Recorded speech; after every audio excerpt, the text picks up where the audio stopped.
Hello my pink ladies, welcome back to my channel. So இன்னைக்கு நம்ம சேனல்ல வந்து நான் என் ஹஸ்பண்டுக்கு பண்ண டின்னரோட பார்ட் 2 தான் பார்க்க போறோம். நான் டின்னர் 1 டின்னர் 2 ஷேர் பண்ணிருக்கேன். அதனால அதோட டின்னர் 1 ஓட பார்ட் 2 இந்த பீஃப் டிக்கா எப்படி பண்றது அப்படிங்கறத பார்க்கலாம். ஸோ ஏற்கனவே நம்ம சேனலில் வந்து நான் என் ஹஸ்பண்டுக்கு பண்ண டின்னரோட விலாகையும் டின்னர் 1ஓட பார்ட் 1ஐயும் நான் ஷேர் பண்ணியிருக்கேன். அதை பார்க்கலைன்னா லிங்க்கு கீழே நான் டிஸ்கிரிப்ஷனில் தரேன், மறக்காமல் செக் பண்ணி பாருங்கள். ஸோ இன்றைக்கி வீடியோவோட டின்னர் 1ஓட பார்ட் 2 இந்த பீஃப் டிக்கா எப்படி பண்ணுறதுன்னு பார்க்கலாம். ரொம்பவே டேஸ்ட்டாக இருக்கும், செம்மையாக இருக்கும். கண்டிப்பாக ட்ரை பண்ணி பாருங்கள். எண்டு வரைக்கும் பார்த்து என்ஜாய் பண்ணுங்கள். இப்போ வாங்க வீடியோக்குள்ளே போகலாம். நான் ஒரு 1/4 கிலோ அளவுக்கு பீஃப் எடுத்திருக்கேன். அந்த மாதிரி சின்ன சின்ன பீஸாக கட் பண்ணிங்க.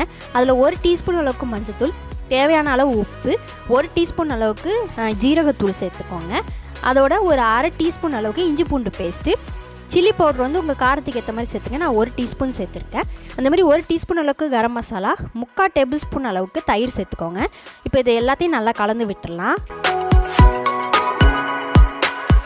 இப்போ அந்த பீஃப் மசாலாவோட நல்லா கலந்து நமக்கு ரெடி ஆகிடுச்சு. இந்த அளவுக்கு வந்து நீங்கள் சின்ன சின்ன பீஸாக கட் பண்ணி எடுத்துக்கோங்க பீஃபை. இப்போ இதை வந்து ஓவர் நைட்டாக ஊற வைக்கலாம்.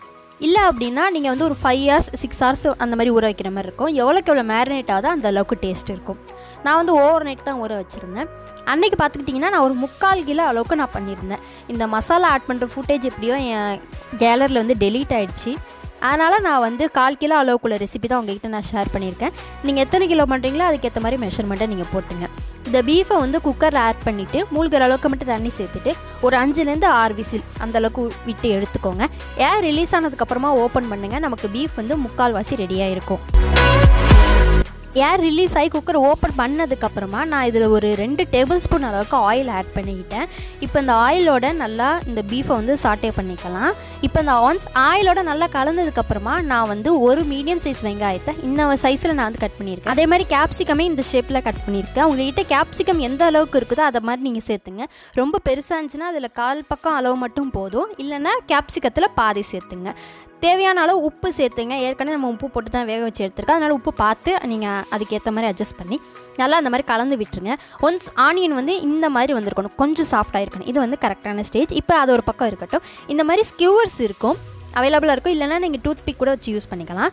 நான் வந்து ஒரு பீஃபு, 2 ஆனியன், ஒரு பீஃபு, கேப்சிகம் இந்த மாதிரி நான் வந்து அந்த ஸ்கியூவர்ஸில் ஆட் பண்ணிக்கிட்டேன். இதோ இந்த மாதிரி இருக்கணும். இதுதான் வந்து பீஃப் டிக்காவுடைய அந்த ஸ்கியூவர்ஸில் வைக்கிறது. நீங்கள் எப்படி வேணாலும் நீங்கள் வச்சுக்கலாம். தோசை கல்லில் வந்து 1/2 டேபிள் ஸ்பூன் ஆயில் அப்ளை பண்ணிக்கிட்டேன். இந்த கல்லில் வந்து ஆயிலை நல்லா ஸ்ப்ரெட் பண்ணி விட்டுங்க. நம்ம ரெடி பண்ணி வச்சுருக்க அந்த ஸ்கியூவர்ஸ் வந்து எல்லா சைட்ஸுமே நல்லா ரோஸ்ட் பண்ணி எடுக்க போகிறோம். ரொம்ப ரப்பர் மாதிரி இல்லாமல் அதே நேரத்தில் எல்லா பக்கமுமே ரோஸ்ட் ஆகிற அளவுக்கு நம்ம ரெடி பண்ணி எடுத்துக்க போகிறோம். ஒன் சைடு ரோஸ்ட் ஆனது இன்னொரு சைடு அந்த மாதிரி எல்லா இடத்துலையுமே நல்லா ரோஸ்ட் ஆகி இருக்கணும். அப்போ தான் வந்து டிக்காவோட டேஸ்ட்டு இன்னும் நல்லாயிருக்கும். ஸோ வந்து மீடியம் டு லோ ஃப்ளேம்லேயோ இல்லை மீடியம் ஃப்ளேம்லேயோ வச்சுங்க.